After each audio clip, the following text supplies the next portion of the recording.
Good afternoon and welcome to the Transportation Committee meeting Wednesday, October 28th. I am Councilman Mike Bonin. I'm joined by Councilmember Paul Krikorian. I understand Mr. Koretz is on his way up, but in the meantime, I'd like to get started. First off, I'm going to recommend we continue item number 5 until September 26th. That's okay? And I was going to recommend we move on consent items 3 and 6, if that's okay.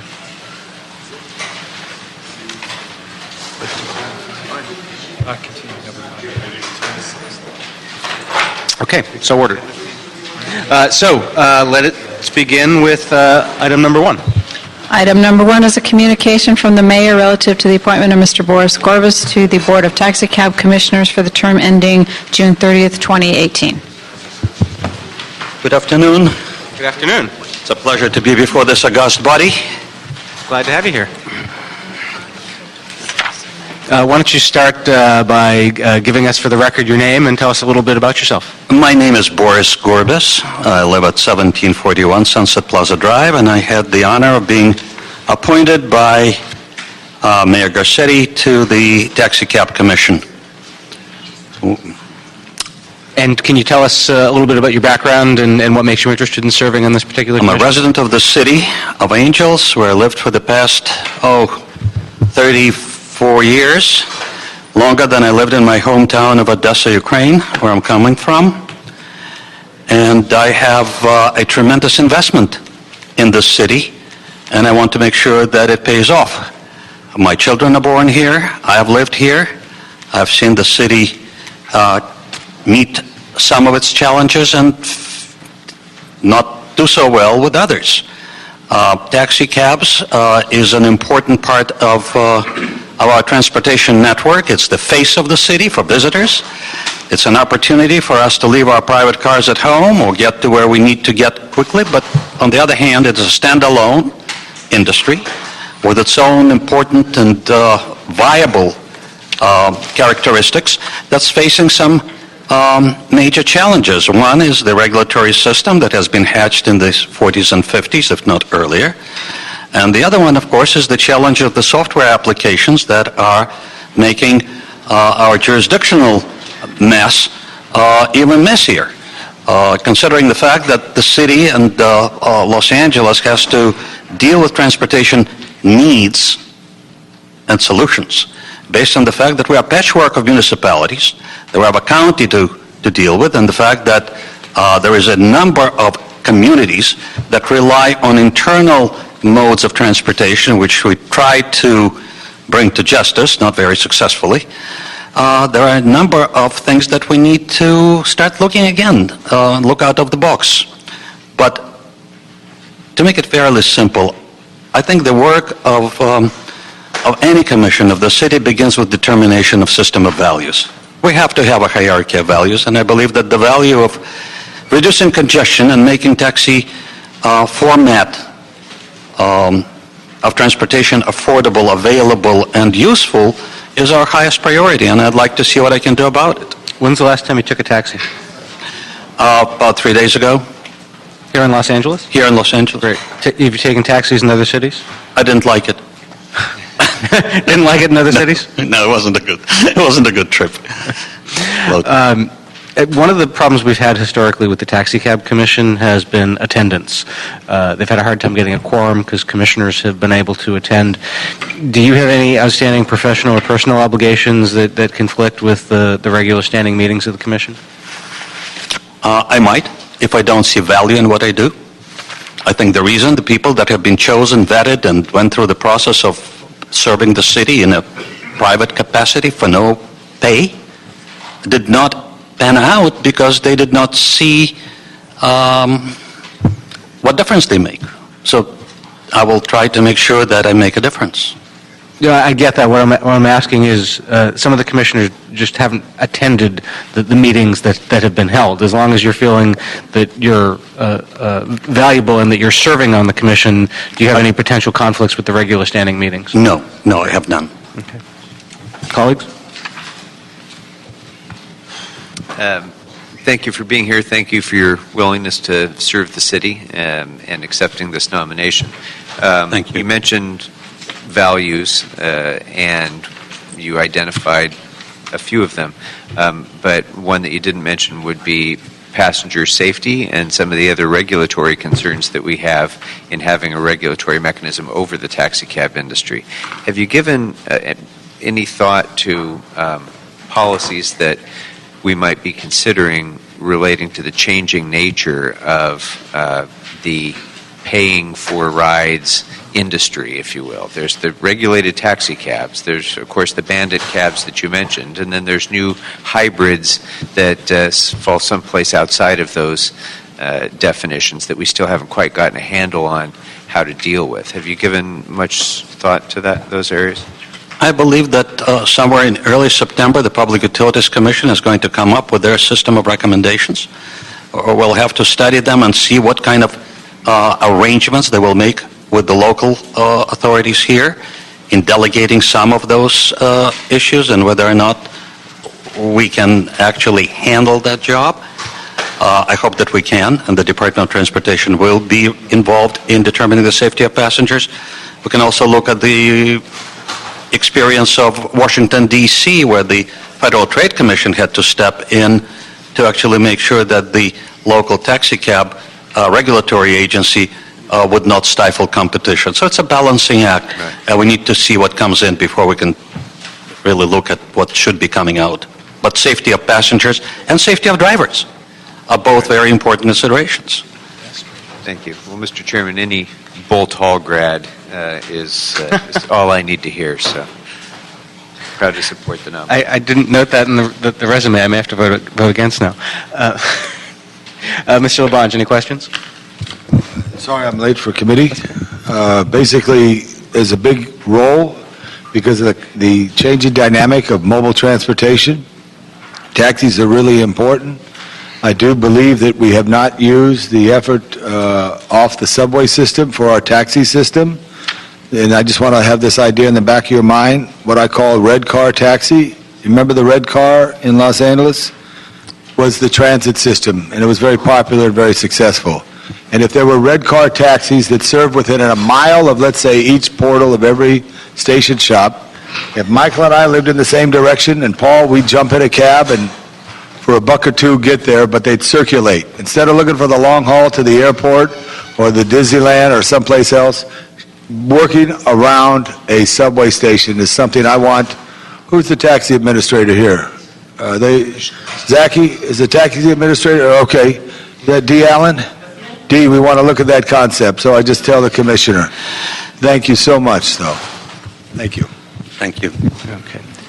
Mr. Parks, we were just considering item number 1, appointment to the Taxi Cab Commission. We're about to move it. Do you have any questions? No question. All right. Well, then I'll recommend we move this forward to the council for approval. Unless there's any objection, there's none. Item number 2. Thank you. Thank you. Congratulations. Item number 2 is a communication from the mayor relative to the appointment of Mr. John Lai to the Board of Transportation Commissioners for the term ending June 30th, 2018. Good afternoon, council members. It's an honor and pleasure to be here. I assume that you want me to provide some background about myself. Please. I was native Angelino. I was born in San Francisco, but moved to Lakeview Terrace. It's a city in the Northeast Valley, and moved there when I was 1 or 2. And I grew up here. My dad was a mechanic for the MTA for 20 years, so I've grown up with transportation issues. Spent a lot of time on buses, and then spent some time on the subway when it was first built. So a lot of these transportation issues, at least with respect to the county, are very familiar to me. I stayed here for high school. I went to Cleveland High School in Reseda, went on to UCLA, got my law degree at UC Davis, graduated in 2003, and have been practicing law for the last 7 years, and my wife and I own a home in Valley Village, I think Council Member Krikorian's district. So. And do you have any specific interests or experience that brings you to this commission? I do. I think that the work that I've done in my career in representing the county and my experience with city ordinances, county ordinances, could serve me well in dealing with a lot of the regulatory framework and regulatory issues that come up, I think, before the Transportation Commission regularly. And also I'm very interested in dealing with a lot of the pedestrian pedestrian safety and bike safety issues that I'm sure have come up and will be coming up in the Commission in the future. And I look forward to sort of delving in and getting my hands dirty and really studying and exploring some of these issues and providing some valuable advice to the Department of Transportation. Well, good. I got an opportunity for you. The Los Angeles County Bicycle Coalition and LA Walks is actually doing a bicycle and pedestrian count in the middle of September, and I'm trying to help them get volunteers to do that. I'd love to share some information with you and have you participate with us. I would love to do that. Excellent. Colleagues? Mr. LaBonge? I just think, again, it's important what you do. You got a great background there in the West Valley of Cleveland High, a Cavalier, right? That's right. All right, so that's good. That's Paul's school, so you're all right. So I vote. Great. Wonderful. We'll move this forward for approval. Congratulations. I did forget before we started the meeting to do my alternative transportation roll call. So I just wanted to check in over the past 2 weeks. Who in the room, by a show of hands, has used mass transit? Who in the room over the past 2 weeks has used bicycle? I knew Mr. LaBonge was going to raise his hands on that one. Okay, thank you. We will move on now to... you know what? And actually, that's an important thing to ask about. Who else has done walking? Yeah, that's an easy one. Mr. Krikorian, making sure I'm inclusive. Thank you. Item number 4. Item number 4 is an LADOT report relative to inferior workmanship and poor quality associated with the installation of continental crosswalks and bike lanes pursuant to Englander-Cedillo motion. Great. And there's a representative from CD 12 here. I'd like to invite him to come up and sit at the table and join the discussion.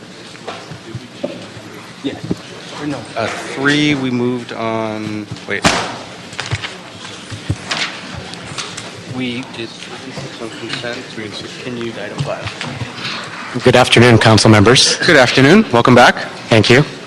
My name is Nader Asmar. I'm the acting assistant general manager for DOT right now. I have with me Robert Andelon. Serving in for Selvin, right? Yeah, sitting in We for wish Selvin. Selvin a good recovery, Yes. right? Thank Yes. you. Okay. Thank you. Yes. Thank you. Robert Andelon's up here with me, also assistant general manager, and Keith Mose from Bureau of Street Services. So I want to talk to you today about Council Motion 130866 and some of the actions and research that DOT has conducted to address the issues in that motion. So the reason I feel that the motion was put in was because of what was perceived as poor workmanship on removal of the striping, particularly on Corbin Avenue and associated with crosswalks and bike lanes. We reported back about a month ago with a report to the committee. There were some questions that came from the last meeting regarding something we had mentioned, which was fog seal. We were looking at various options to improve the grinding of the pavement after we want to remove lanes and install bike lanes. Sometimes we remove lanes. So we did some research. We looked at Corbin, which was the subject location, and we also did some testing on Corbin with fog seals. We didn't really think that the result was good. It didn't, the color of the pavement didn't match, and we did talk to some of our contractors to see what they perceived to be benefits of fog seal. So we did some research. We did do another report, which we submitted to the committee. The fog seal tests were not good, and talking to other jurisdictions, I think we were asked to talk to the city of Santa Monica, city of Burbank. We did speak to Santa Monica and Burbank and Pasadena and some other jurisdictions as well. None of them apparently use fog seal, so it's not something that they recommended that they use, but they do a lot of slurry sealing, which the city of LA also does. Mm-hmm. One thing we learned is that none of the other cities install slurry seal on top of their striping. They always remove the striping first, which is something that we would like to also do in the city of LA. We haven't always done that in the past, so Bureau of Street Services and DOT are willing to slow down on the slurry a little bit until we get the striping off the street in order to make it look right. because what happens is the slurry does not stick to the striping in all cases. Sometimes it'll come up. The striping will show after a couple of years. So the right way to do it is to remove the striping first before slurry is installed.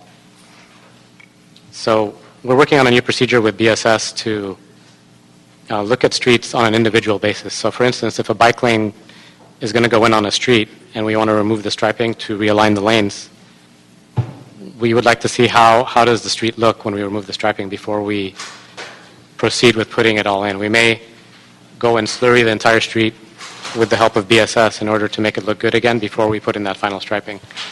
One of the problems with Corbin was that it had been slurried about 15 months before we went in and put in a bike lane. And the removal of the striping essentially revealed the old street that was underneath it. So when people went out there, they would see a difference in the color of the pavement. They would see sort of like the old street and the new street. And that color contrast is what didn't look good. The only way to fix that was to re-slurry the street.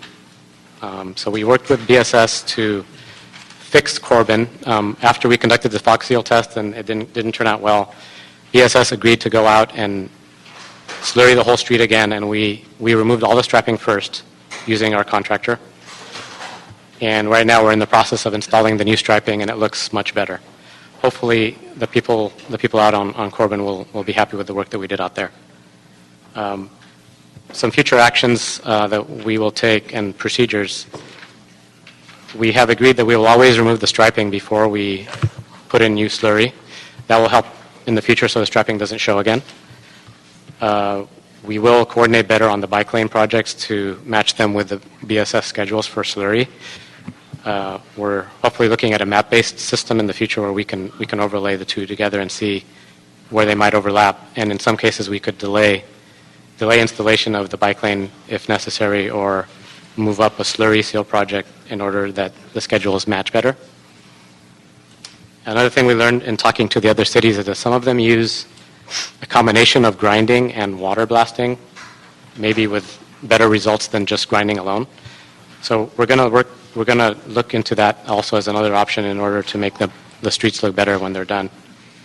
And all bike lane projects are going to be coordinated better through my office, where I will send somebody out there to see how does the street look before we finalize the project, so we don't have this happen again. I don't know if you had a chance to read the report, but it's all outlined in the report that we submitted to you. Yeah, and I'll have some questions on that. Just who else is at the table, and what do they have to add to this? I'm Keith Mose, Division Manager for the Pavement Preservation Division. And basically, we've been trying to work with DOT to coordinate the bike lane resurfacing programs to basically match. And we've been sharing information, and we do meet with them monthly to talk about these issues.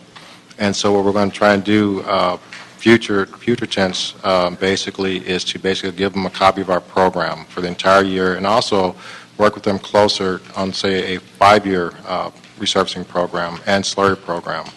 So that way we can try and match up, align our two programs closer, coordinate them closer. I think that Mr. Nader Asmar has summarized the department's actions. I think one of the things that we had done in the past was tape over the lanes in order to save the thermoplastic that was already there. And I think we discovered that the slurry and taping don't work well together. And as a result, I think the actions that we're going to take as a department are going to serve the community better, and they're going to provide a more aesthetically pleasing street.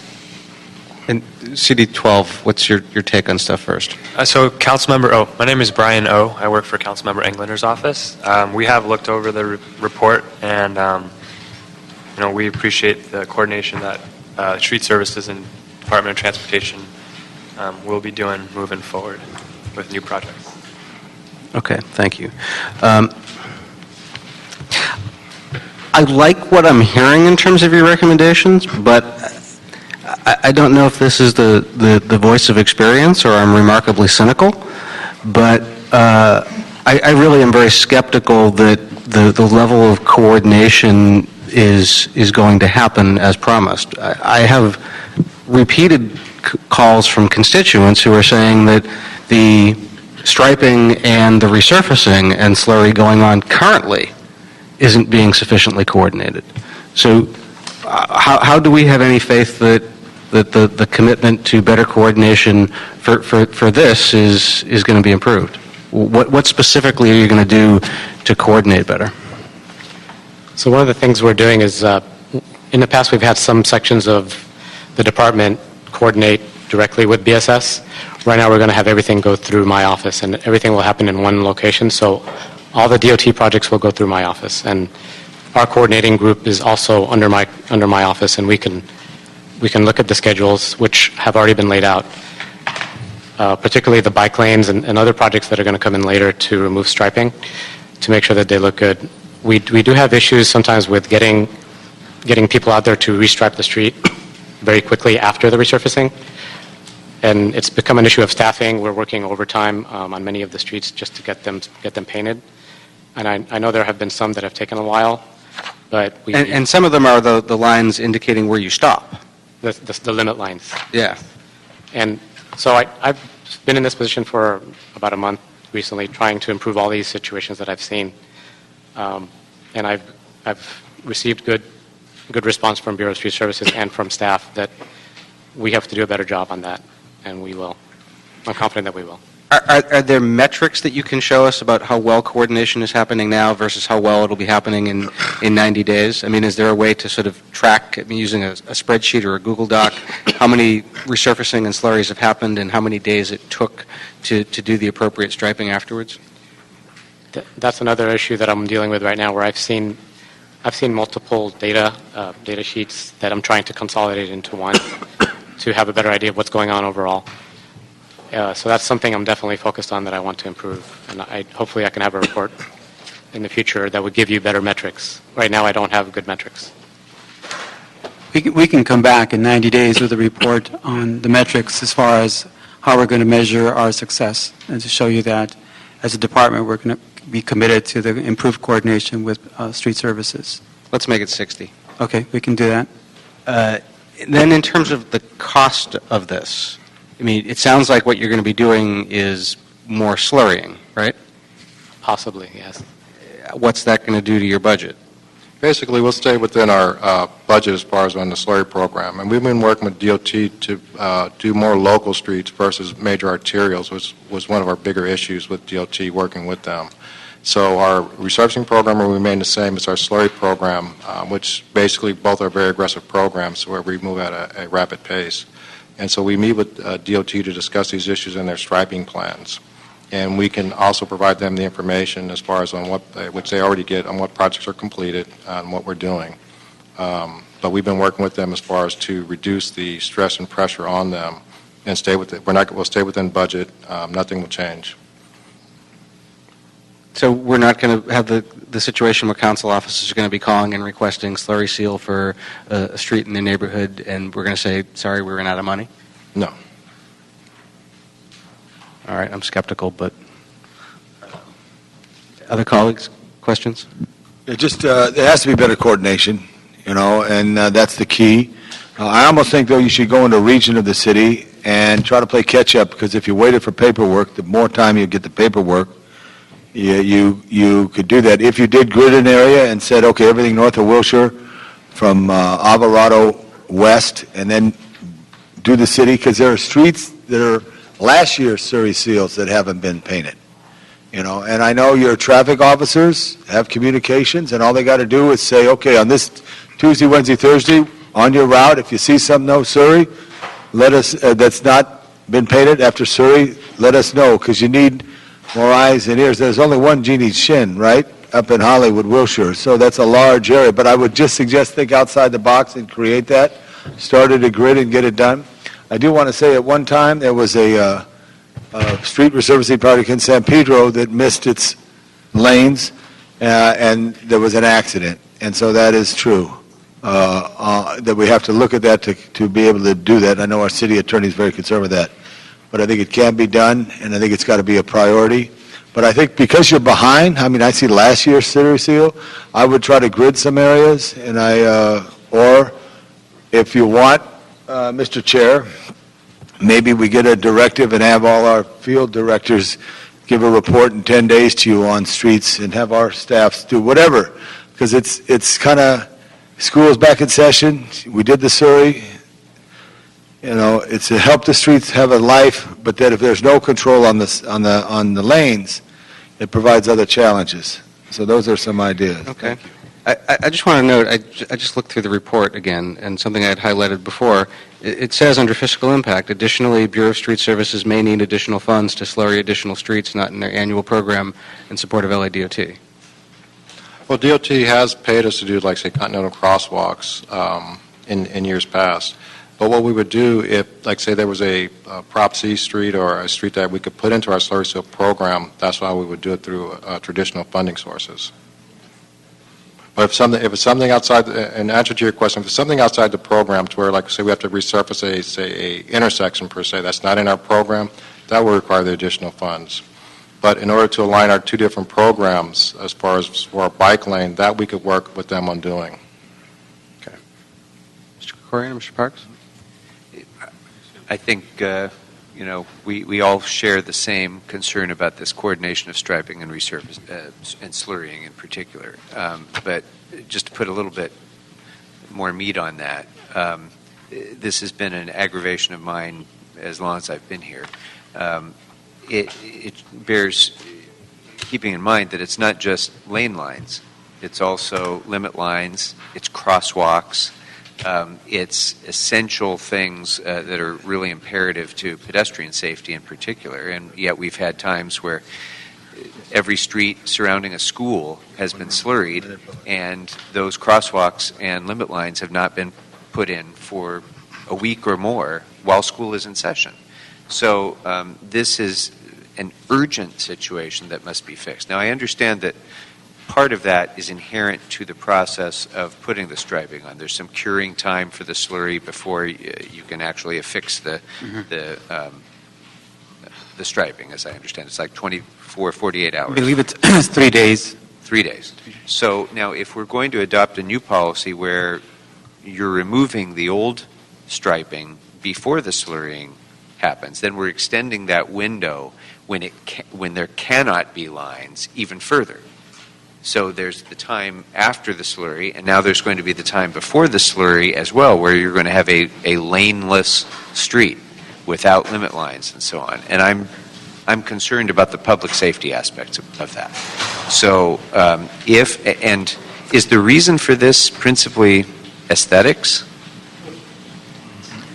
Well, I think the reason is also to address the issue of safety. If the taping is not done properly or it doesn't adhere well, then a lane appears after we've gone in and put in new striping. So if there's scarring, you've mentioned the different colors in the asphalt and so on, if you have that, then there is a risk of some confusion on the part of drivers. There's a potential. Exactly. You'll have a second lane appear. So that's a reason enough to want to fix the problem. But I have to share the skepticism of the chair.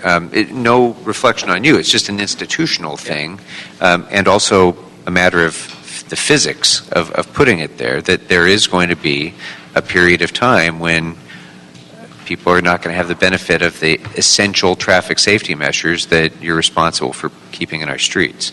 So I think part of this new policy has to include an in-depth plan for how to regulate those traffic concerns during that window of time when there isn't striping. For example, a moratorium on slurrying around schools during the school year or on weekdays. Do it on Friday afternoons or during the summer. Don't do it on Monday morning, for example. I think I don't want to sit here and try and figure it out during this meeting, but I would, as you report back on this, I'd like to actually understand how we're going to do a better job of ensuring pedestrian safety and bicyclist safety while we're addressing these other safety concerns as well. I just had one question. When you mentioned staying within budget, are you speaking of the dollar budget or the miles budget? It's both. Staying within our allocations. You're going to complete the same number of Yes. miles? Yes.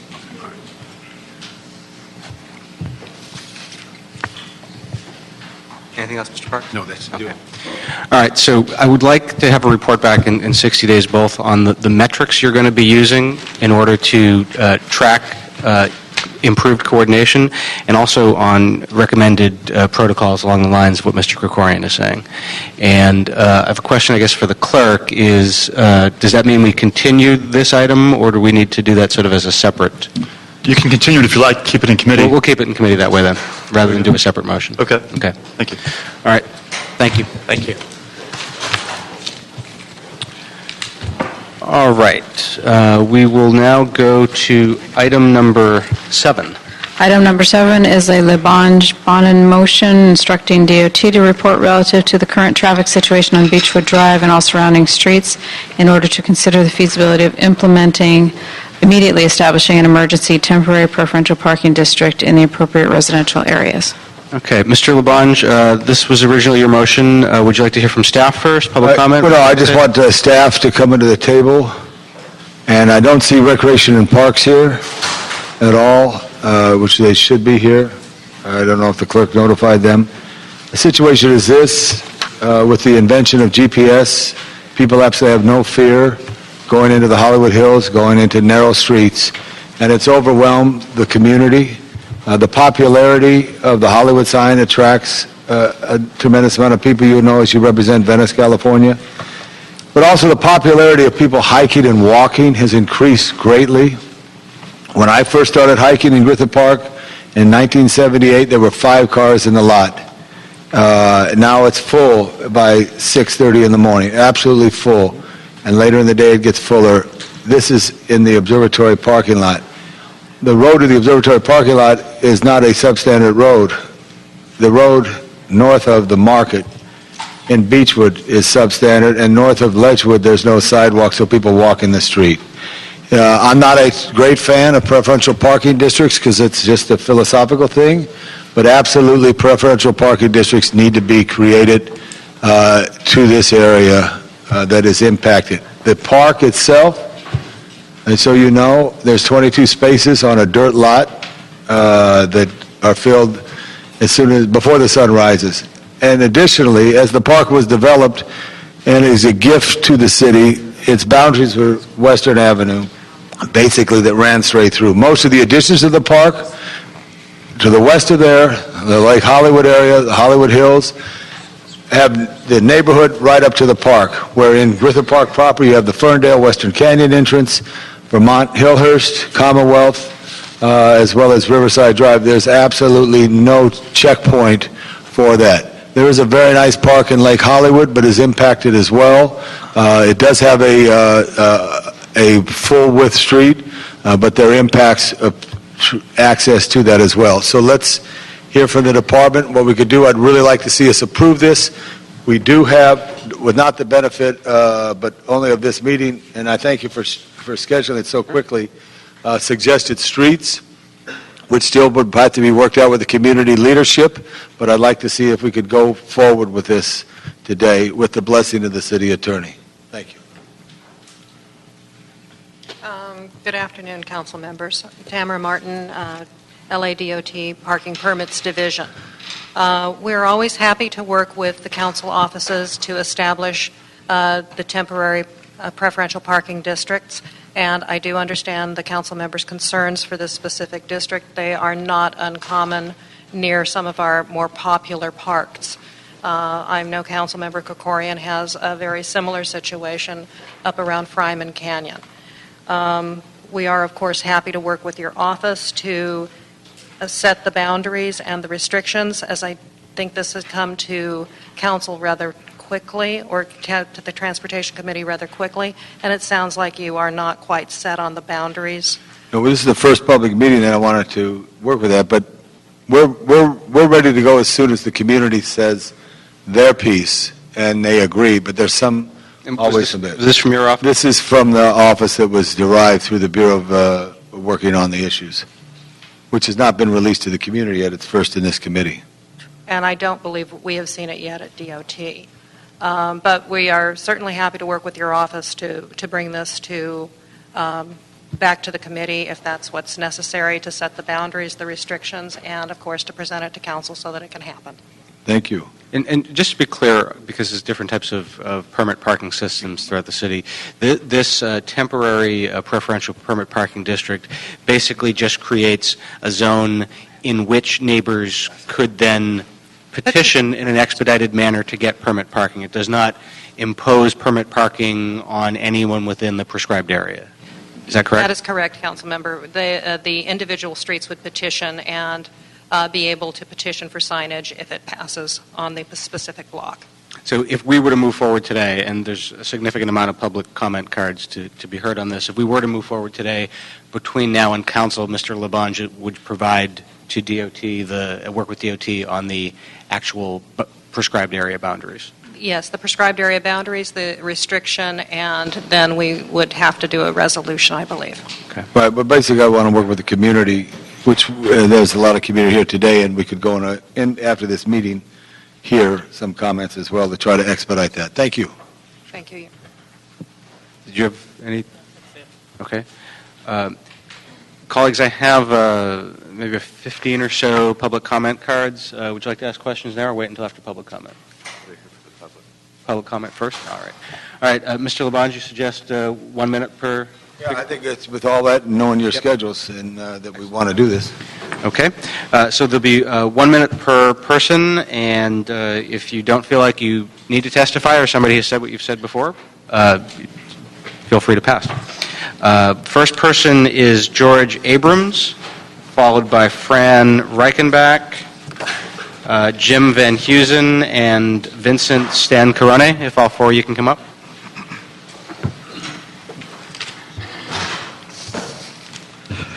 Yeah, I think if preferential parking is offered... Sir, could you please... George Abrahams, Beechwood Canyon... I hope it doesn't come out of my time. Okay, George Abrahams, Beechwood Canyon Neighborhood Association. If preferential parking is to be done, it should be offered to the entire community, because wherever the boundary is, that's where the visitors are going to start parking. Also, it should not be... If it is established, there should be no cost to our community. We shouldn't have to go visit any office to get our permits. Everything should be mailed to our residences, that we just fill it in.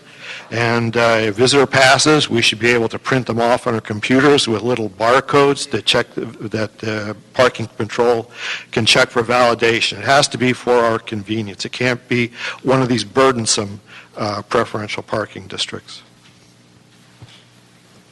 My name is Fran Reichenbach. I'm the president of Beechwood Canyon Neighborhood Association. I think the thing that's missing for me in the permit parking or temporary preferential parking district option is the inclusion of areas that are really suffering as well, like Upper Duranda, where our emergency gate is. The areas around the Vista, they really need some protection as well, because things get real out of hand there right now. So like we ask for everything else in regard to this, we need a comprehensive plan that attacks or provides for protection and provisions, parking we're talking about on this agenda item 7.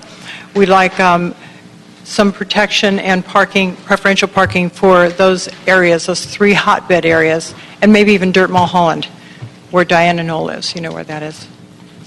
That area needs some preferential parking as well. All right, thanks. Hi, my name is Jim Van Duzen. I'm a 43-year resident of Beechwood Canyon. I've lived 20 years at Upper Beechwood Drive. I'm in the dead center of this of the traffic. I support the permit parking signs as a critical step in getting some sort of handle on the extreme amount of traffic in Upper Beechwood Drive. Thank you. Vincent Stancarone, resident of the Beechwood Canyon area since 2004.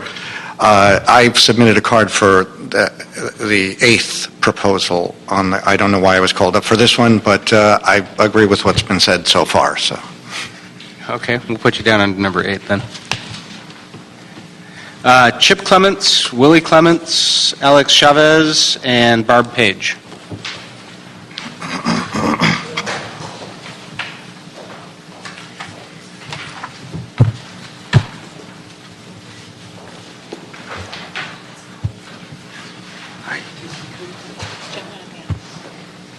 Go ahead, sir. Hello. Yeah, I'm Chip Clements. I'm the Public Safety Chair for Hollywoodland.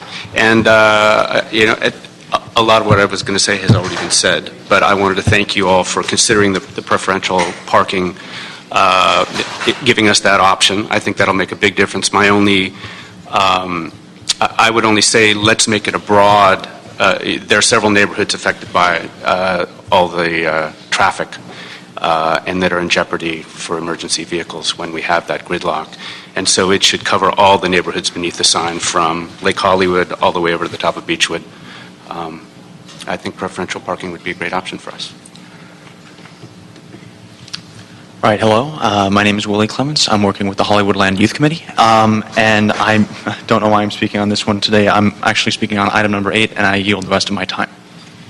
Thank you. My name is Barb Page, and I'm in agreement with the preferential parking. I'm also in agreement with a traffic study, impact study for noise and pollution, public service study, police, fire, how this will affect them, just all public safety issues in general. And just really wanted to say Hollywoodland really has a need for a full-scale environmental review. So, but as far as parking, yes. Hello, my name is Alex Chavez. I am the president of the Hollywoodland Homeowners Association. And, we're going to thank Councilman for putting forward these motions to you, to the Transportation Committee, and, the urgency of the related feasibility studies to put these motions into place. Because of the increase in media-generated traffic, our neighborhoods are being inundated with tourists taking photos of and hiking to the Hollywood sign. Fire risk is greatly increased, and the ability to evacuate the canyon in an emergency and for the fire department and other emergency services to reach a hotspot are dangerously compromised. Reducing traffic is therefore the primary concern. We applaud this step as a first in what we hope is a series of steps leading to short, medium, and long-term solutions to the problem. Preferential parking in Hollywoodland, tollway zones with enforcement, until traffic is diverted elsewhere, some alternative way for the tourists and hikers to reach their destinations makes sense. We urge that council support. We do want to emphasize that any alternative transportation will only be effective if it is conditioned on dependent upon the restricted parking zones. Alone, it will only make matters worse, and our assumption, looking at the structure and numbering of the motions, is that they are to considered as a whole. Thank you. I was under the impression that was the case. Thank you. All right. Thank you, folks. I'm going to call. Could you fill out a separate card for that one? Oh, got you in the 7 file. If we call you and you were misfiled and you want to actually speak on number 8, just let me know when I call you and we'll put you in the right pile. The next 4 are Kay Nada. I'm sorry? Pass. Okay. Paula Escott. Great. Christine O'Brien. Kathy Richards. Okay. Abe Laboriel. Yeah, pass. John Clyde Mason. Jean Clyde Mason. Simone Bent. And Christine Kent.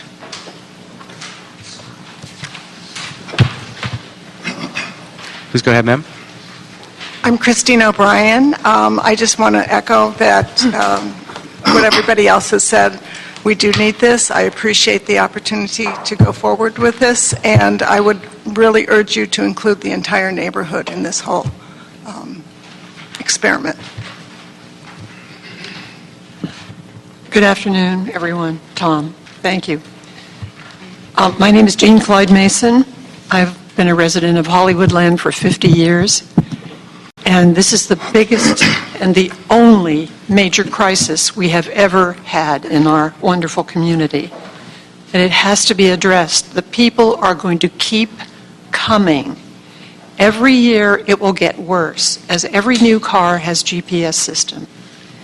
If you're going to have preferential parking, which is a very good idea, you must do it for every street above Franklin Avenue, because if they can't park there, they're going to go to the other streets, And these streets are more narrow. My street is 17 feet wide. So it has to be really well thought out, and I'm all in favor of an environmental report for this whole issue. Thank you. Hi, my name is Simone Bent. I live on Beechwood Drive, and I'm in favor of the restricted parking and extending it to the surrounding streets as well. And I wanted to say that years ago, prior to our councilman's term, the residents of Beechwood Canyon were calling for a stop sign on Scenic and Beechwood Drive. Those calls went ignored until 2 elderly women lost their lives on Beechwood Drive when they were driven over by a speeding car. We absolutely don't want to see that have to happen again before something is done here in this case. This is really a critical issue, and it can be solved, but we really need, the input of the community needs to be taken very seriously, and it can't be ignored. We know better than anyone else what's happening day to day on a daily basis, and we can't allow for something tragic to happen before something's done. I'm concerned about my own safety and the safety of my neighbors. Thank you. Thank you. Hi, good afternoon. My name is Christine Kent, and I've lived in Beechwood Canyon now for a little bit over 10 years. I am in support of this motion, and I urge you, as many others have, to make sure that this is comprehensive. We all know that if we permit Beechwood, things will push out to the perimeter streets, and like others have said as well, to look at the other hot spots in our community as well. Thank you. Thank you all. The next 4 speakers are Jamie McNary. Thank you. Sheila Irani. Bert Nada.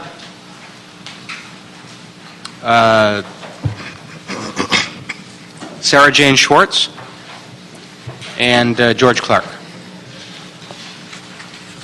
And I just want to, there's a speaker card filled up by Tim O'Brien, indicates not interested in speaking, just wanted to register that he's in favor of the proposal. Is that correct? Yes. Great. Okay. All right. Please go ahead, sir. Yes, my name is Bert Nada. We've been in Beechwood Canyon since 1975. My thought process is, how did the problem start originally? And that should be addressed. Once again, how did the problem start originally, and who's responsible? Thank you. Thank you. My name is Sarah Jane Schwartz. I'm a former president of the Hollywoodland Homeowners Association. I'm a 35-year resident of Beechwood Drive, which is heavily impacted with visitors, which cause 3 major problems: parking, car traffic, and pedestrian traffic. The issuing of parking permits is a very complicated issue and needs much study. It will definitely help the parking problem on Beechwood Drive, but what about the adjacent, more narrow streets that will be receiving the overflow cars? In addition, we will still have the car and pedestrian traffic problem. As long as access to the trailhead remains open, those 22 available parking spaces will act as a magnet for all of the same traffic, if not more. Cars will continue to drive up to the lot, turn around, and look for parking on surrounding streets. Pedestrians will also be walking further. Currently, visitors are willing to walk a mile in narrow streets without sidewalks just to get to the beginning of the trail. Parking permits will just act as an imperfect Band-Aid until the real solution is instigated. Get rid of the magnet, get rid of the trailhead. What?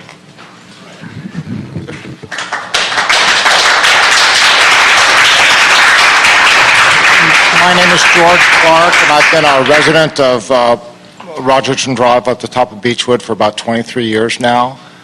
Sarah Jane just sort of made my point, but I'll just reiterate it. I am for trying limited permitted parking, but it has to be systemic, and it must be enforced. Our primary problem is enforcement. There's plenty of red zones, there's plenty of no parking signs now, and the people that come up there basically ignore it. So you can put up these additional permitted parking signs, but unless there's enforcement, there'll be no change. Secondly, I do think that the primary problem is the congestion of traffic, and if cars are going up there and can't find a place to park, all they do is turn around and come out. So the congestion, the primary problem is congestion, is still not being addressed. Thank you. Thank you. Good afternoon. I'm Sheila Urani, President of the Lake Hollywood Estates Homeowners Association, and I represent, along with the alliance of 3 homeowners associations of Beechwood Canyon, Hollywoodland, as well as my own, thousands of residents. And for many years now, our members have been asking for increased enforcement by LAPD, LADOT, and a dedicated park ranger as a critical component of any strategy that is adopted to deal with the increases in traffic and in crime in the hillside residential areas that have been inundated with tourism. Without enforcement to prevent illegal parking at hydrants, driveways, red zones, and most of all illegal smoking, emergency services will be unable to properly respond to fire and medical distress situations. Not just property, which includes the sign, but as well as Mount Lee and the communications towers for LAPD, LAFD, and LAUSD, they are all at stake, along with thousands of lives. These problems require a comprehensive study and strategy to mitigate the traffic at the Vista on Mulholland, Dirt Mulholland, Deronda, and Beechwood. Thank you. Okay. And did I call Jamie McNary? Yes, I passed. Okay, great, thank you. All right, that completes the public testimony on this. Mr. I'd like LeBlanc? to ask staff from DOT to come back up, please.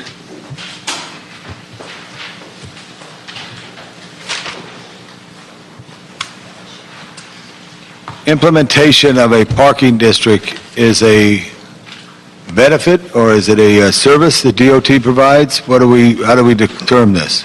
It is a service, sir. It is a service, and the service is paid for by The permits. the permit. So the first speaker who said he wants the city to pay for it, that's not a question, No, because we don't do that.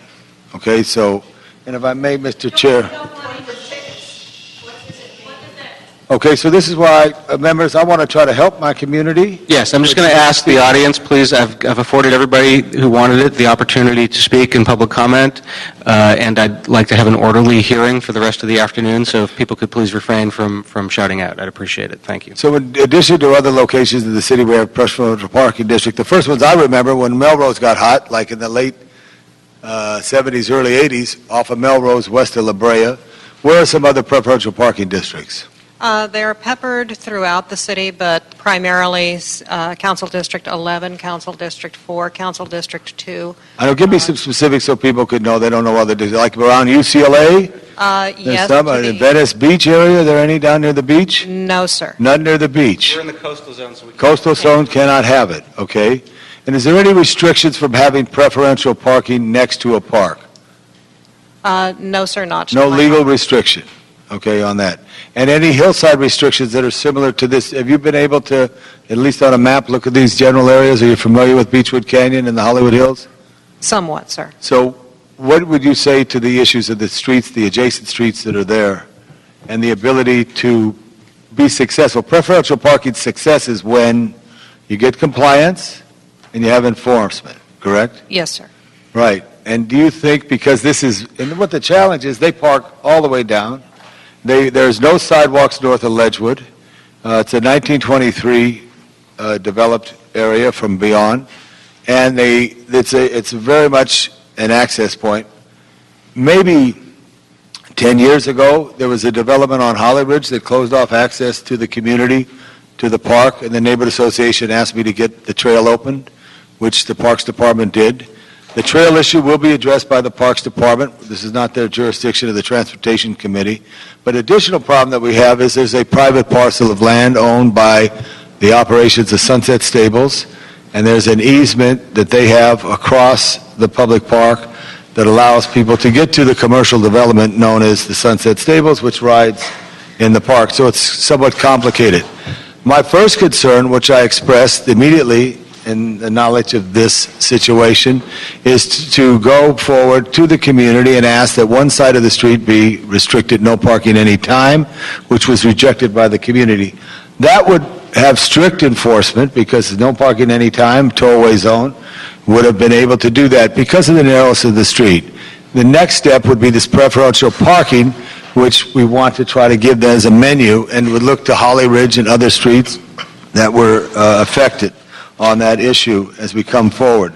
So I would like to ask if there's other questions that if it's possible, Mr. City Attorney, to approve this, but I do need to do some work. I wanted to, there's an urgency. We had a community meeting of 100 people at the Hollywood City Hall 2 weeks ago. A week ago past, I was in the community on a Saturday morning, putting up no parking signs, Zaki, and cones that I got from the yard. Because it was a weekend, we couldn't get anything up there. And then I went up to check out Deronda, which is another neighborhood next to it. And by the time I got back at 10 to 10, 5 to 10, it was already locked parked. So there needs to be some restrictions because it does cause confusion. The other problem is just that I don't know if the city attorney could help us on this here. This is a public street. And some people talk about it is a public street that everyone owns in the public. Someone is shaking their head one way, someone's shaking another way. It is a public street. Would you have any ideas, Mr. City Attorney, how to do this? Because it is overwhelming to this community that the high rate of cars come through the community and park in the community. You'd have to do a traffic and engineering study to determine what other measures the department would take, whether it's additional. But in your experience, you're a longtime city attorney. You can under California view. We really can't hear you. Okay, I got that. That's how we'll do that. Okay, you don't have to yell. You're not at Hollywood City Hall. You're at the real City Hall. Under California Vehicle Code Section 22507, one of the key ways you can do it is the way that you've introduced by preferential parking. And you do a resolution or an ordinance authorizing these districts. Obviously, the department goes out and determines what streets we can do this on. We have to look at the safety, both for police and fire, to make sure those vehicles are going to be able to transverse over those roads. Also, we have to look at, and I don't think it's been mentioned here, when we do a preferential parking district, the number of permits we can actually issue, how many we can, that those streets will support. And be aware that you may only have one permit. There may not be guest permits depending on these streets. How much traffic could support it? And that's Right. the issue here. They do have problems with trash collection. They do have problems with having guests. When they are selling their home or what, they're having trouble having open houses in this particular area here. So what I'd like to know, if we did, staff, approve this tentatively, what do you need from this committee? You need specific streets, name point by point. We would need specific streets or boundaries if it's a larger area, as well as the restrictions that you would feel are appropriate for the area. Right, and I'm going to ask my chief of staff to go to the microphone, please, real quick, and explain to the committee that our office has allotted funding for Department of Transportation officers to do intersection clearance, just so you know how bad it is. Ms. Ramsey, real quick. Yeah, excuse me, before I just want to ask a question of the city attorney first. Michael, I think what Mr. Labange is asking is whether or not this committee can move this forward to council and prior to council acting on this, work with the community and DOT and add in the specific streets and boundaries. You can move the motion forward, but obviously you will have to ask DOT to do all this because you can't prepare a resolution, which means you can't do it without the resolution ultimately. Does the committee have to approve it, or could I hand them? But I think the chairman's asking, can we move this generally forward to council to save time, and then, in the meantime, working with community, provide them a list specifically for Beechwood, as we're asking for right now? Yes, you can do that as long as we're not authorizing any resolutions. We don't know what the ultimate outcome is, but you're just authorizing the department to go forward with investigating this. Good. Okay. Yeah, instruct the department to, the areas that you're going to prepare resolutions. North of Belden Drive to the park boundaries and all additional streets, but... So the direction from the committee today would be direct the Department of Transportation to prepare the appropriate resolution. Well, to prepare the studies that would lead to the resolution, because ultimately the members, or the people that are on those streets are going to have to sign a petition. So they're just preparing the process of implementing a possible resolutions for preferential parking districts. Mr. Nagel, this is a temporary preferential parking district, so my understanding is you establish the temporary preferential parking district, and then people will come back after that has been established with the individual block-by-block petitions. That's correct. Yes. Ms. Ramsey, just explain what the DOT funding for the last several months. Okay, since the For spring... the record, state your name. Oh, I'm Carolyn Ramsey, Chief of Staff to Councilmember Labange, and since March, we've been working with the community to address these issues. Since May, the council member has been paying for parking enforcement to go out there every Saturday and Sunday and just provide traffic direction. The streets are completely overwhelmed. The rangers, park rangers, are going down to the various points that have been mentioned by the community throughout the day on Saturday and Sunday to help provide traffic enforcement. They're overwhelmed. Thank you. And just for the benefit of the community, for the committee, as you can see right here, this is the original Griffith Park. There are access points. The additional land that was purchased over the years, some given by the Chandler Company and others who developed Beechwood Canyon as undeveloped lots, just come right up into the neighborhood. And in this particular area here of Beechwood, this says, "Come up and see me sometime." Hollywood sign. That's what she used to say at Rossmore and Rosewood. May West, right? Very good, Michael. Only one person knew here, but you're a scholar. All this is impacted. Here's the stables that are in here, which are a challenge there. There's a feather of streets, which are up here. We do have Red Flag Day. I talked to Battalion Chief Castro and Furlinger at Fives, and they will see about 11 to 12 red flag days over the year. We know it's dry. We want that accessibility here. And I wanted to concentrate on this because they have the highest number of people at this time.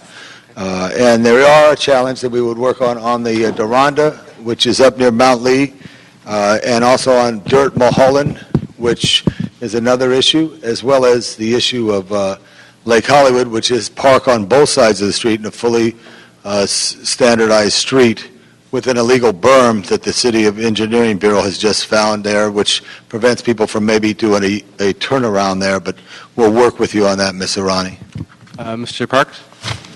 Mr. Krikorian? Can you go over what the restrictions are on the number of segments that can be added into a preferential parking district? Because a number of the speakers talked about a comprehensive solution, and let me just say as a preface to this, because you mentioned Fryman Canyon, that I very well understand the frustration that the people in this room are feeling and that Mr. Labange is feeling in trying to solve this problem, because when you have a tight residential community with small streets next to these very attractive locations that draw people in from all around, particularly hikers, this is a major intrusion on the quality of life in the neighborhood. And the challenge with preferential parking districts, as I see it, is you're talking about hikers. And hikers are not shied away by having to go a few extra blocks.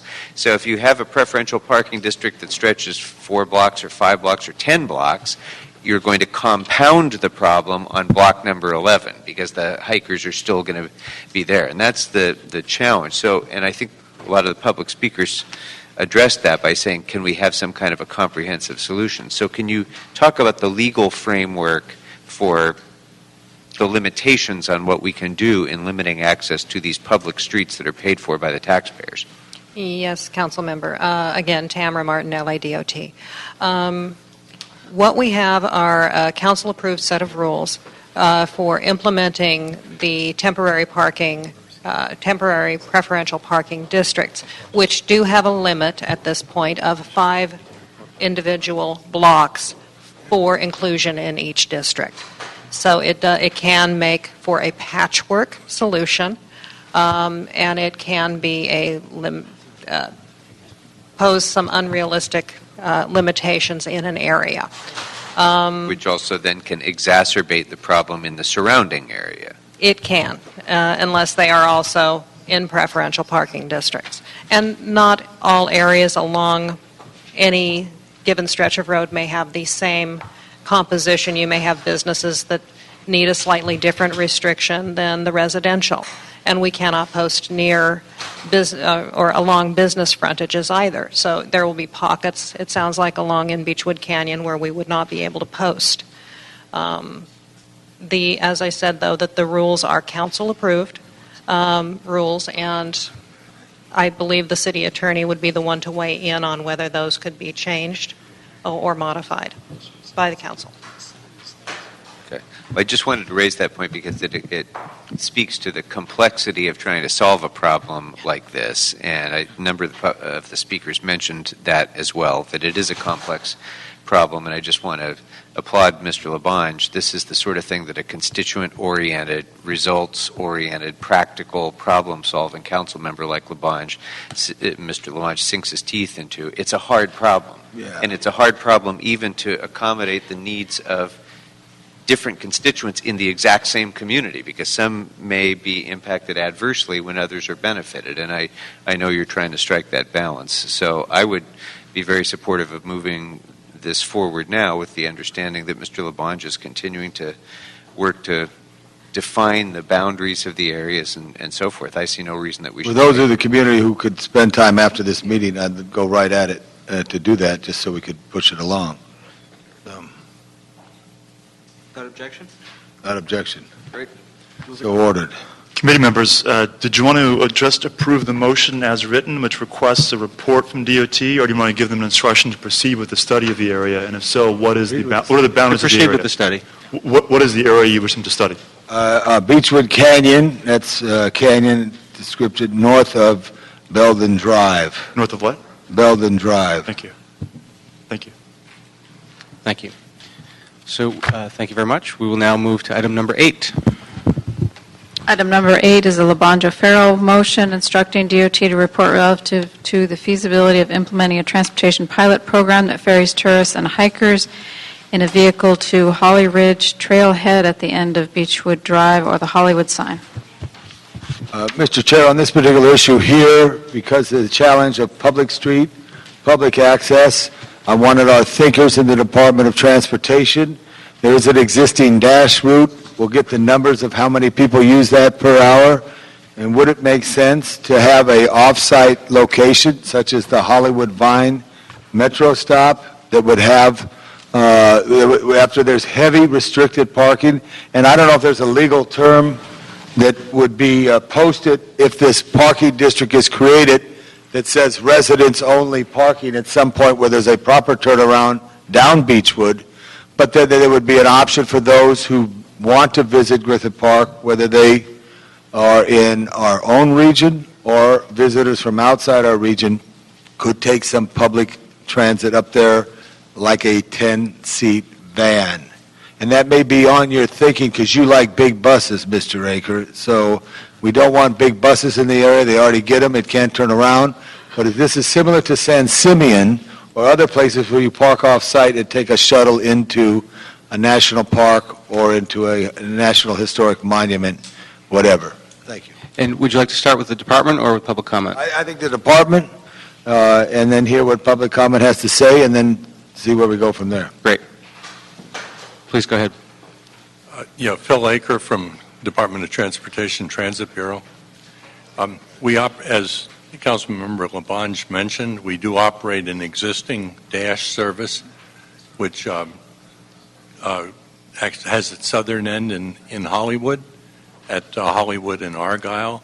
It actually goes down to Sunset Boulevard, makes a turnaround, comes up along Franklin to Beechwood Canyon, and actually has the northern turnaround at Beechwood Market. We operate that with one bus. It operates every 25 minutes. It's a smaller bus. It's a dash bus. It's not a commuter express. It's a 30-foot long coach.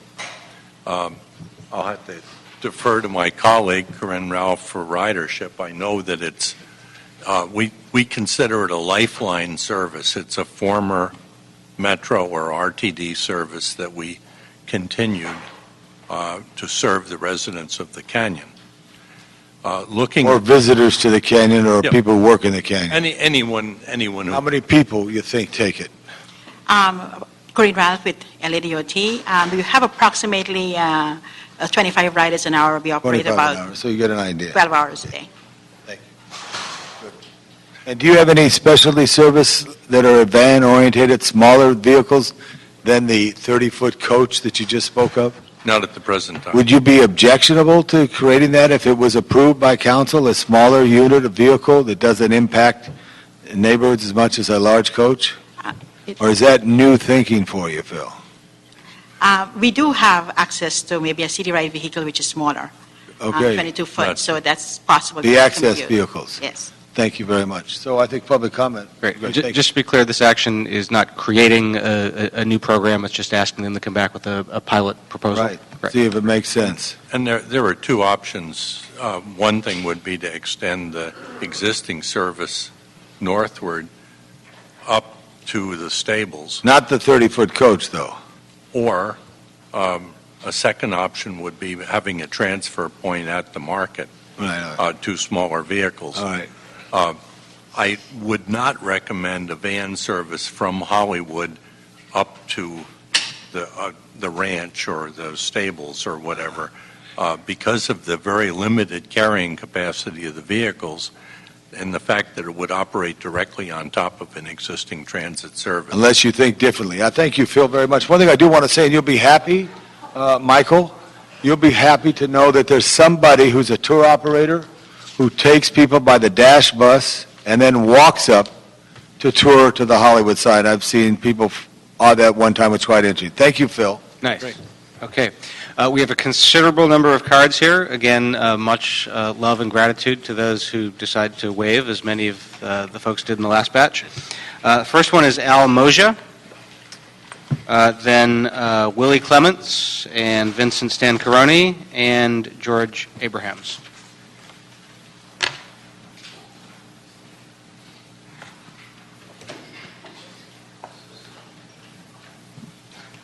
Please go ahead. My name is Al Moja. I'm a member of the Sierra Club, the Griffith Park section, and I came here to make comment regarding a proposal to opening Mount Hollywood Drive to shuttle buses and vehicle traffic. That will not solve the problem that they experience in Beechwood Canyon.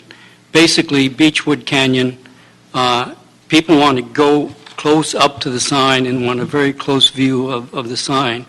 Having people go up a Mount Hollywood Drive is only going to afford them a distance view, and that's not what the majority of people want. Also, the young people that go up Beechwood Canyon to hike up it usually wind up searching through Hollywood to get to the Hollywood sign, and they do that on their own, so they will not be taking shuttle services up there. And again, it will not to any significant degree solve the problem of Beechwood Canyon. Thank you very much. Mr. Abrahams. Yeah, a bus up Beechwood Drive is the wrong solution because it validates us as a tourist destination. All entry to the park should not be routed through neighborhoods. Ferndale goes on to a major highway. If a bus is to be created, it should start from the Western Metro Station. And one possibility is off Western Canyon Drive, is to create a new 1,200-foot trail that would go to above the caves, which actually gives you the real iconic Hollywood sign photo opportunity. It could follow the contours. It could actually be wheelchair accessible if you grade it just right. I think the city should stop having an adversarial relationship with communities. The city has favored density over the residents, development over the residents, and now it seems to be tourism over the residents, and I hope the city will change its working relationship with communities. Mr. Clements. All right. Hi, my name is Willie Clements. I'm representing the Hollywoodland Youth Committee, and I've lived in Hollywood my entire life, all 16 and some years of it. And I've been up these trails ever since before I could walk, carried in one of those things.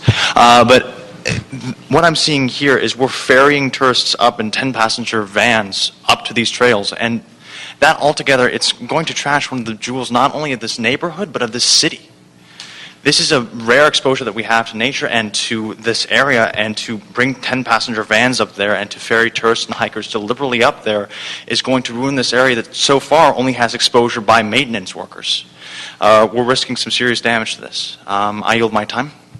Thank you. Hi, Vincent Stanton. With respect to the mentioning of strengthening it as a tourist destination, it is a tourist destination. It is. It's like moving to the Eiffel Tower and suddenly because you've moved there, you've decided this is now my private driveway and no one else should experience this area. It's a shame that people are viewing it like this. It's a beautiful, wonderful thing. I live off of Beechwood, and sometimes people driving around, I can tell when I'm sitting outside on the deck having a cup of coffee, would get lost. And I can just tell by the way they're driving that they're on vacation, little families driving around, and I'll invite them up to take a photo. And seeing them tearing up, they finally made it. They finally got there. Their photo, their vacation that they've saved up for all year. It's a beautiful, wonderful thing. Also, I want to reduce the amount of cars. And a ferrying system like this reduces cars. I don't want to breathe in the filth of so many cars. I want a ferrying system there for tourists and something that looks like and is deserved of the area. Something that maybe has the look, the retro look of what Hollywood represents. And maybe something that's green, too, electric. For God's Thank you. Thank you. And of course, the hissing. Thank you, sir. Next four speakers are Fran Reichenbach, Jim Van Dusen, Tony Fish, and Lauren Mann.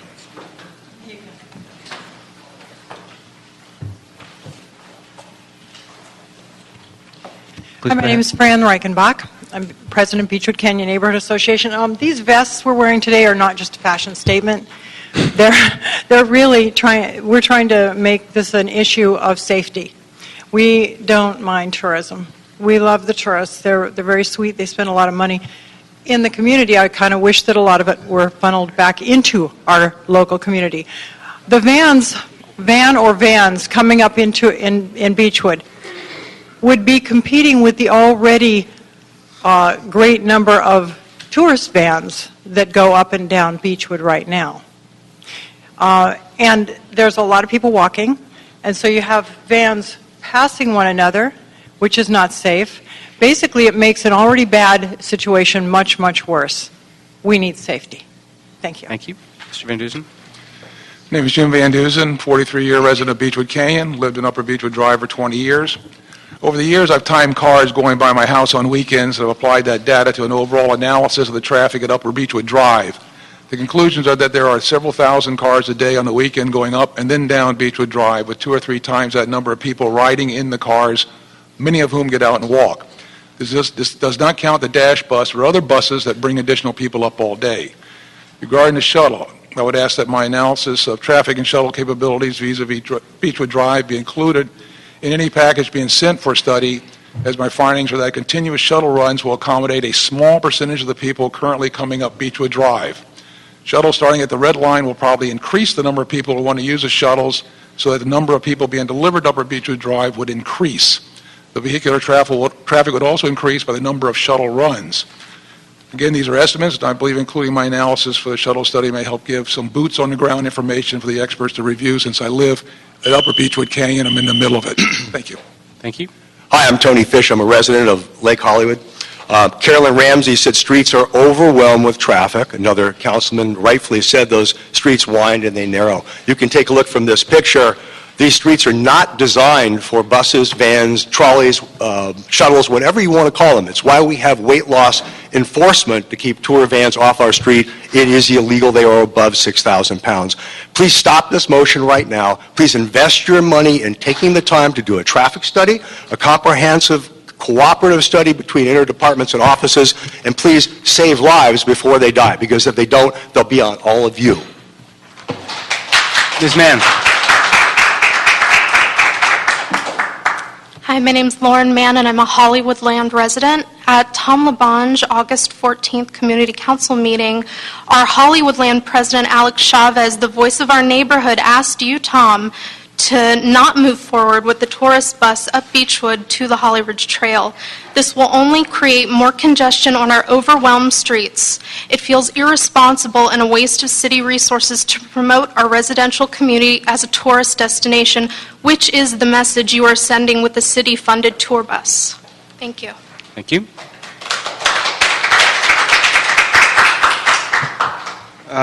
Chip Clements. Alex Chavez, Barb Page, and Jerry Hans. Getting a sense of deja vu here. Hello again. You're supposed to sit here. Chip, go ahead. Yeah, I'm Chip Clements, Public Safety Chair, Hollywoodland. First, let me say that these motions and all these people in this room aren't here because we're just because we're inconvenienced by tourist traffic. We're here because this overwhelming overflow of traffic on the streets of the neighborhoods beneath the Hollywood sign is a disaster waiting to happen. It's a safety issue. A lot of the time, emergency vehicles can't get through. The lives of residents and tourists are at stake. Please don't make things worse by adding shuttles to the mix. We oppose this motion because a shuttle to the Holly Ridge Trailhead will only worsen our traffic problems. Besides that, we're surprised and disappointed by the fact that the motion contains the phrase, "or to the Hollywood sign." Opening up Mount Lee Road to tourist vans would add large vehicles to Doronda's congestion problem and would violate the vehicle-free nature of that part of Griffith Park for runners, hikers, and wildlife. We oppose the motion. Thank you very much. Mr. Chavez. Yes, my name is Alex Chavez, President of the Hollywoodland Homeowners Association. The HHA, Hollywoodland Homeowners Association, rejects the concept of running shuttle lines through our already crowded substandard neighborhoods with streets directly to the sign. And we insist that shuttles to the top of Beechwood should not be planned or discussed until the safety of our neighborhoods is first protected by establishing the emergency preferential parking districts where residents want them. We welcome a comprehensive traffic study of all neighborhoods beneath the Hollywood sign. And after we know the results of that study, we'd love to sit down and help craft sensible solutions to our traffic issues. Thank you. Ms. Page? Hi, my name is Barb Page, and just wanted to say that our problem has never been that we don't have enough 10-passenger vans on Beechwood. So that motion really doesn't solve anything. And just wanted to say that if you take visitors up in these vans and you take them up to the stables or whatever, the trail, not all of them are going to be coming back down in the van. So there's going to create more pedestrians on the street. That's already a problem. And pedestrian collisions are predictable and they're preventable. And I think if anybody were to ask anybody or to say, hey, somebody was just killed, none of us would go, oh, really? We'd be like, yeah, we knew that was going to happen. So really, it can be preventable. It's predictable. We're going to have a problem up there. And then kind of backing up to the Department of Transportation, can we close the trail? Would you guys be willing to do that until we figure out the studies and the parking situation? Thank you. Mr. Hans? Hello, I'm Jerry Hans, President of Friends of Griffith Park. The language for the motion is not specific as to whether shuttles would travel over paved park roads which are currently closed to vehicular traffic. Closed paved roads in the park include Mount Lee Drive, Mount Hollywood Drive, Vista del Valle, and the closed-off section of Mount Hollywood or Mulholland Highway. These roads are currently used for maintenance and emergencies only. Most of these roads have been closed for over 20 years for very good reasons. We would support keeping these roads closed and not making them available for shuttle buses. Citing the Griffith Park Historic Cultural Monument document, these roads are referred to as decommissioned and all fall within the wilderness area of the park. Citing the Griffith Park Vision Plan's final version, which should go to the Rec and Parks Commission later this year, Mount Hollywood Drive and Vista del Valle should remain closed to private motorized vehicles. That's all in the recommendations within the mobility chapter. So we hope that there's no intent that shuttles travel over these decommissioned roads. Thank you, sir.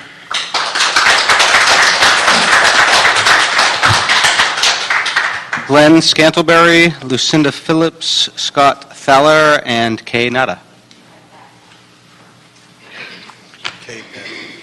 Kay passes. Thank you.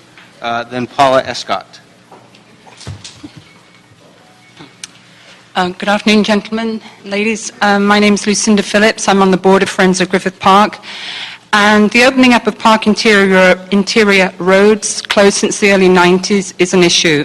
For reasons of safety, fire, passive recreation and wildlife, the interior roads should remain closed for shuttles or any vehicles other than emergency or maintenance vehicles. Under the Griffith Park Historical Cultural Monument status and the Griffith Park Vision Plan, the interior roads are to remain closed.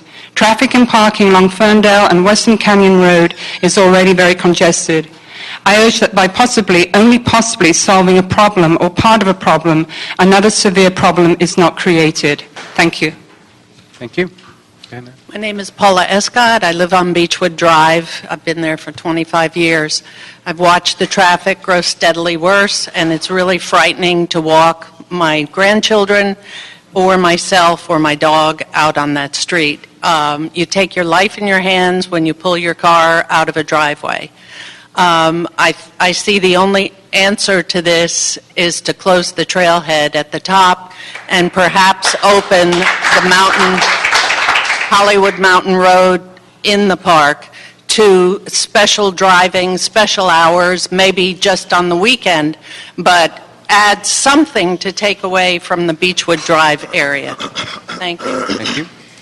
Thank you, Council. My name is Scott Thaler. I've been on Beechwood for 33 years. I'm at stop sign number 6, which is the last stop sign, Rogerton and Beechwood. My plan and my conversation is like sort of numbers 4, number 7, and number 8, I think all have to come together. They've re-slurried the whole neighborhood and all the adjoining streets over the past year and a half. They've not put a single one of the lines down. It's been over a year. So there's no delineators. I brought this up at the town hall meeting that say stop, stop or head, or stop at the line. So people are running the stop signs. Therefore, we are having stop sign running issues for safety. In number 7, the idea of redlining or setting up the process would work fine for the buses to have less cars, so I'm going straight to 8. And in 8, I think we need to come up with a vehicular tourism zero footprint first. And until they can prove, the city and to us as the residents of the community, that these aren't going to be additional vehicles to us, I don't think this is going to solve the problem at all for us. So I think we need the stop signs, we need the street paved, and we need vehicular tourism zero. Thank you. And I'd ask DOT to take note of the striping issue that... You already know. Zachy knows. Zachy's going to get it done. Awesome. Hi, my name's Glenn Scanterbury, and I've been a hiker in the park for over 10 years, and I would just like to say that I would recommend that we not reopen any closed roads that are currently closed. They're very useful for the bikers. It's one of the few trails, I'm also a bicyclist, it's one of the few roads that you can go on in the park and ride a bike. So I think it would be really a shame to open up Mount Hollywood Drive for that other purpose. Thank you. TJ Escott, Mary Button, Christine O'Brien, and Kathy Richards. Who was passing? Kathy? Thank you, Kathy.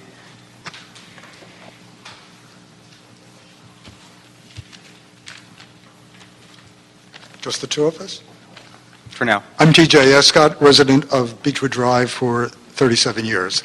As taxpayers, property owners, and renters, we have a right to expect public safety in our community and the quiet enjoyment of our homes.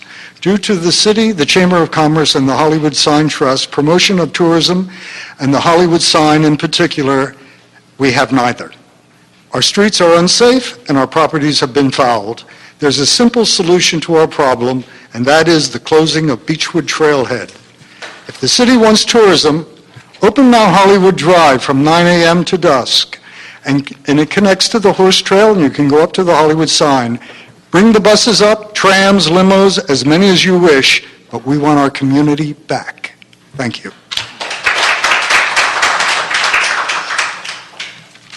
Yeah, ma'am. Hello, my name is Mary Button, and I'm speaking on behalf of the Friends of Griffith Park. The interior roads have been closed since the early 1990s, and this has been 20 long, wonderful years. Friends of Griffith Park is opposed to reopening any of these roads to vehicular traffic, including both cars and shuttles. This is for the protection and the safety of the park. Road closures have reduced the likelihood of a fire hazard. With the roads being closed to vehicular traffic, there's no chance of a cigarette butt being flung from a car window, starting a fire in the park. The fire of May 2007 was a terrible blow to the park and the wildlife in the park. We need to do all we can to prevent a repeat performance of this. Also, our park rangers are very short-strapped and do not have the manpower nor the funding to patrol any additional terrain. Thank you. Thank you. Did Christine O'Brien pass? Yes. You did? Okay. All right. Jean-Claude Mason, Abe Laboreal, Simone Bent, and Christine Kent. Hello again, everybody. I'm the same Jean Clyde Mason who was here complaining before. I really hope that we have leadership that will come up with new ideas about how to get rid of these people. There are too many people. Where are you going to put them? This is not a national park entrance. It's not like going to Joshua Tree. You wait in line to go into the monument there. You wait in line when you go to any of the major parks. What's going on? People come here because it's free and because they can see the gosh darn thing forever and they just say, oh, let's go up. Please, we have to put them somewhere else where they can see the sign and they'll be satisfied to know that this is a fire district. It's a no smoking fire district in a residential area. We've got the Statue of Liberty in our backyard. Thank you. Go ahead, sir. Hey, my name's Abe Laboreal. I've lived in the Hollywood Hills area for about 15 years. I bought a house in the Hollywood Hills because it was a quiet hillside community. That tranquility and peace has been overrun by unwanted terrorism. Terrorism? No, tourism. I'm misreading. Sorry.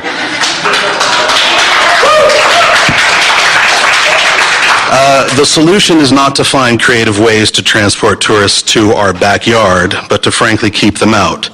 We don't have the infrastructure to handle the traffic, vehicular, or pedestrian, nor should we build it. The tourists should be kept in the city where they can spend money supporting local businesses, not in our neighborhood freeloading.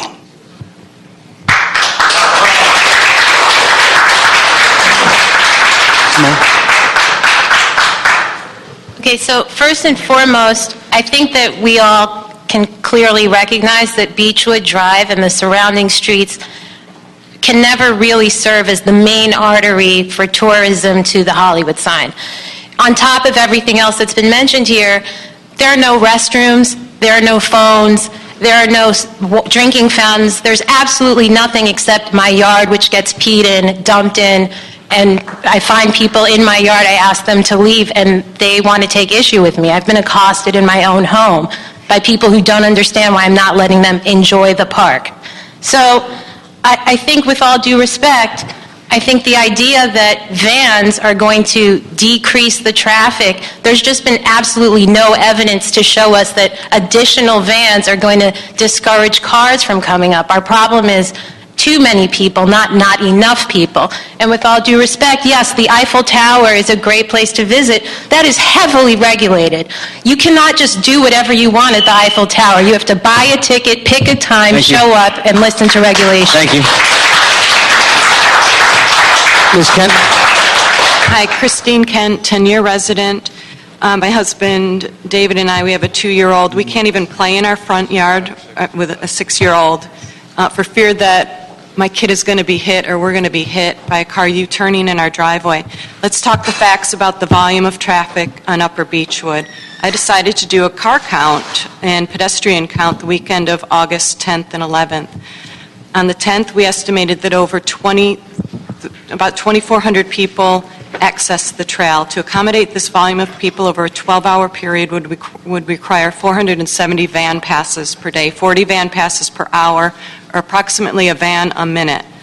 8/11, 2,900 people, 580 van passes, 48 van passes per hour, again, a van a minute.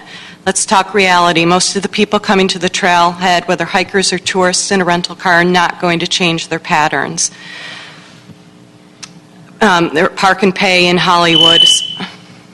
Thank you. She's on the last house on Beechwood. She did a study. Could I give her a councilman's minute, please? Thank you. Okay. If looks could kill from the looks she gave me, then yeah. Thank you. Appreciate that. Okay. So the reality of it is hikers, tourists, and their rental cars are not going to change their patterns. Adding vans into the equation can only add to the congestion and public safety issues we currently have. Now imagine these vans having to navigate through already narrow roads full of hikers and tourists where we know we don't have sidewalks, and we're already reduced to a single lane by 8 a.m., as Tom, you acknowledged. I can assure you, adding vans will not have a positive impact. I'm completely opposed to this. I think it's, quite frankly, illogical. And 98% of my neighbors have signed a petition against vans into our community. I urge you to be proactive versus reactive to a death, fire, or serious public safety occurrence. Close the access to this trail, and to respect the united voice of our Hollywood owners associations and 98% of our beachwooders that, again, have signed a petition to close the trail. Do the proper studies, do them comprehensively, design a plan, and put public safety before public access, please. Thank you very much.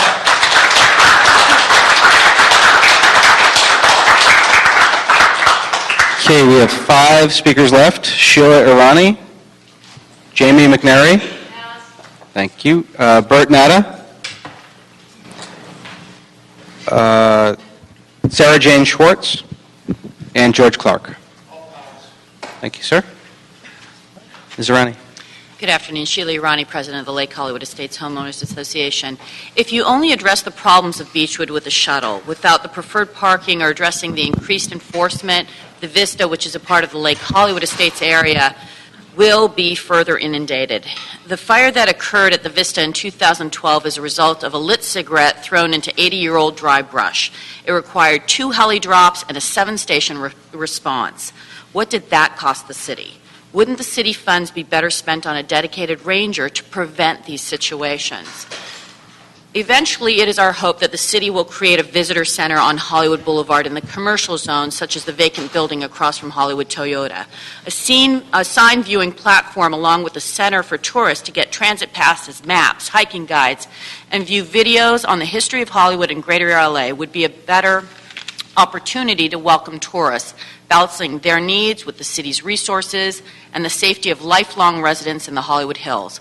We recognize the wealth that tourism brings to the city. Some of that wealth needs to be reinvested to prevent the illegal activity that is damaging our lives. Thank you. Ms. Schwartz. Sarah Jane Schwartz. I strongly oppose this dangerous, unprecedented, and unacceptable proposal to run vans on narrow, substandard, pedestrian-filled streets with no sidewalks. It will only add to the dangerous congestion on our streets when in 2003 a resident died in a house fire because fire trucks were impeded on our streets, causing red flag day throughout the city. Conditions are 100 times worse now, and in addition to fire dangers, pedestrians are at risk. Strangely, just weeks ago, the city was ticketing tour vans in our neighborhood because of our 6,000-pound weight limit. Why is it legal for the city to sponsor them now? Residents on Beachwood Drive and Hollywoodland, most impacted by the vans, have signed an almost unanimous petition against running a van by our houses. Residents have also made a film about the dangerous traffic conditions, and we would like to show it to this committee. Engineers and DOT have seen it. Now, our neighborhood is not Disneyland. At least Disneyland is supervised. Hollywoodland needs to be sheltered, not assaulted. Put public safety first.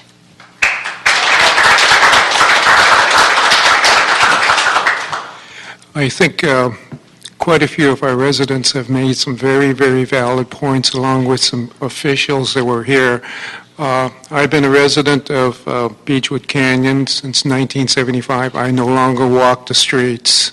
My wife does no longer walk the streets. And it's very, very unfortunate, and it has to do with our own personal safety. We're extremely mobile, but we cannot walk the streets. One should look at certain communities who have solved very similar problems. One is in Homer, Alaska, when the tourists were looking at Tom Baudette's home up on the hillside. Another that we're very, very cognizant of is Chappaquiddick and how they solved their problems. They solved their problems, but not it becoming a tourist attraction. The tourist went away. Thank you.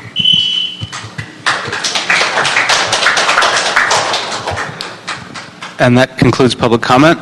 Mr. Labange. Thank you very much. One of the other challenges I just wanted you to be aware of, we're very fortunate to have Lake Hollywood. Lake Hollywood is a reservoir that's out of service. It's used primarily in case of an emergency and also in fire. Department of Water Power just recently reopened it. It is an attractive place. It's paid for by the ratepayers from San Pedro to Chatsworth and all in between.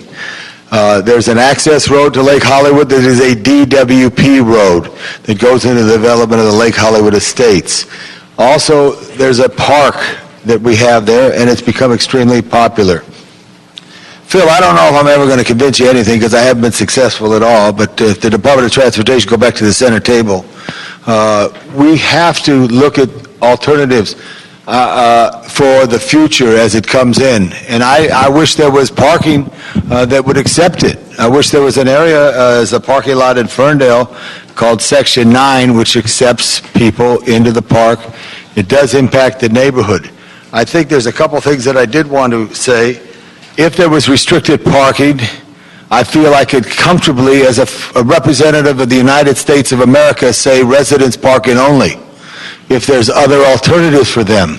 But if it's just for the residents, yet there's public park, I have a trouble in the United States of America of saying residents only. You have a unique situation both south of the market or the village because of the density. Many people, members from this own community, use this trail and use this access. There will be an opportunity for all of you to address the Park Commission, and we're trying to get it scheduled so you could articulate this. But I would just say the number one change in this whole issue has been GPS, which has given people not afraid to be up in that mountain, not afraid to go up there. And I don't know what technology holds for the future where it will impact, but we would have to provide, I feel, as a representative of all people, and I know at the meeting in Hollywood, some of you were upset. I look at everyone, whether they're from Paris, Texas, Paris, California, or Paris, France. At Lake Hollywood, we have people all over for the dog park, which is an unofficial dog park. So there's a challenge because people love their open space. So I do want to, I did want to mention in 1992, when I worked for John Ferraro with Shell Jensen, retired general manager of the Park Service, we closed the upper roads, which was very successful. It'd be hard for me to open the roads, but we have to look at all alternatives. I'd like to see the observatory have a better visitors experience situation. Right now, they make it hard for people to go to the observatory. I mean that. And the tour vans don't go to the observatory because it's difficult to get to the observatory. If you go to the observatory, you get a 3-for-1, a view of the city and the ocean, a view of the observatory, and also the park and the Hollywoodland, which is so important. I must work with the park department to try to open that up. I don't know if any of you have been to the observatory, but that's possibly a way to do that. And also I wanted to just say too, because many people had some good points, I know there's only one person, and I appreciate that one person for your voice and your concern, but I want to ask the department to not implement anything, but to study. Look at other rounds. When I talked about San Simeon, and someone talked about, I heard of Nome, Alaska, but I have never heard of Homer. I just heard of Chappaquiddick and Homer, but I've heard of Homer Simpson, but not Homer, Alaska. What I'm saying is let's look at some of these other places that have that impact. And also, I have to be cognizant, your home, people not respecting it, that happens in many areas, the over inundation. I do support some connection, just to let you know, because it's so important, members, and I thank you for this extra time today, Mr. Chair and members. If down on Hollywood Boulevard, where the Florentine Gardens is, if they had a center there that had a Ferris wheel or a platform that could direct people want to get real or see it. And if they could direct it there, then they have a checklist. When they come into LAX, they all want to see the Hollywood sign. They really do. So where do you put them? And right now, because of technology, they're not afraid to come to your neighborhood. So I have to look at all these issues, because if I do nothing, people will continue to come and it will overwhelm the community as it does. I want immediately some parking relief. It wasn't designed at the end of the street. Zaki Mustafa, one of the greatest of DOT, there's no cul-de-sac turnaround. All these problems lead to a challenge in a sense of an emergency. And yes, it was on New Year's Day on Holly Ridge where the cars were blocked, and then Captain Joe Castro responded to, and unfortunately, there was a fatality of a fire there. So I would just ask if we could ask the department to hold this, study it. There's nothing being implemented, but look around the world. Look what happens. Go to the Paris. Don't go because we don't have the budget. But check in with the consulate in Los Angeles. What do they do around the Eiffel Tower? Because I know there's more people who come up the Eiffel Tower, but yet how do they balance those issues around tourists? Go to your international associations and just see if there's any ideas. And also, just to let you know, members, I'm going to ask that our Rec and Parks Commission hear this, because I don't know that they've ever closed the trail. And not only that, many people that I've talked to, and I've spent more days in your neighborhood in the last 90 days than the other neighborhood of the 4th District, except Silver Lake where I sleep and live with my family, that we look at the issue of that trail and what could be. Deronda, we're working on it. The real serious problem is Lake Hollywood is park on both sides, but the access comes through a DWP service road, which they've allowed people to pass, and also through your neighborhood of the Lake Hollywood Estates. So if you could just hold this, if you could. And I would also ask, we have developed my deputy, Dan Haldren. Dan, so everybody knows you, and Seth McFarland. Thank you, Seth. Okay, I wanted to let you know that we have a working group with the neighborhood leadership that we want to try to go to attack these things and try to bring results. So you want to hold this in committee for the time? Hold it in committee. All right. We all good with that? Yeah. Mr. Labange, I just want to commend you on this one. I've got, Venice Beach. Right. I've got the Santa Monica Mountains. I've got LAX in my district. I understand the impacts of trying to balance public access points with neighborhood concerns. It's extremely difficult work, particularly when it's public access to the mountains or beaches. And I want to commend you for your hard work. That's all. I appreciate it, Mike. I know. Thank you. All right, we have one general public comment card before we adjourn. Just to let you know, if any of the community leadership or anyone else wants to remain in the room, we could talk about your streets specifically for the PPD. Thank you. Jose Rodriguez, are you still here? You're a trooper.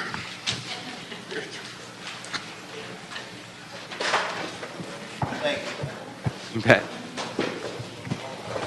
Hello, good afternoon. I'm an LAX employee. I work for one of the major airlines in the U.S., which is United Airlines. And my concern is I suffer a lot in commuting into the airport. The flyaway doesn't all the time 100% provide our needs. And I've been here a couple times, and I have seen no action from LADOT, no action from MB. We need the 438 Commuter Express to run all day, from 5 a.m. to at least 9 p.m., similar to the 142 Commuter Express. We need the bus as soon as possible. I cannot wait. I don't know what LADOT and MB Transportation are waiting for. Sometimes when I get on the 438, I see more than 10 passengers standing up. That bus is so crowded and it's so important route. Don't wait until an accident happens and when somebody says it's going to be an LADOT and MB. Please send people to monitor how many riders the line 438 has. And I've been riding other Commuter Express, and I can tell you the 438 is one of the busiest routes, or maybe the busiest route, if I'm not mistaken. Please look into that. One thing that I want to add, I know we have the Metrolink shuttle, Commuter Express, and I understand those people need the transportation. But that's not an express. That's only a local service within downtown. That can be given to Veolia and Dash to handle that route and put those Commuter Express and the longest routes, like the 438. And if you can add more into the 422 or 423 to Thousand Oaks, will be great. Thank you very much, and have a great day. Thank you, sir. Colleagues, we are adjourned. So, no, you can't. So if the committee would just like to stay, we'll have a 2-minute. Mr. Parks, thank you.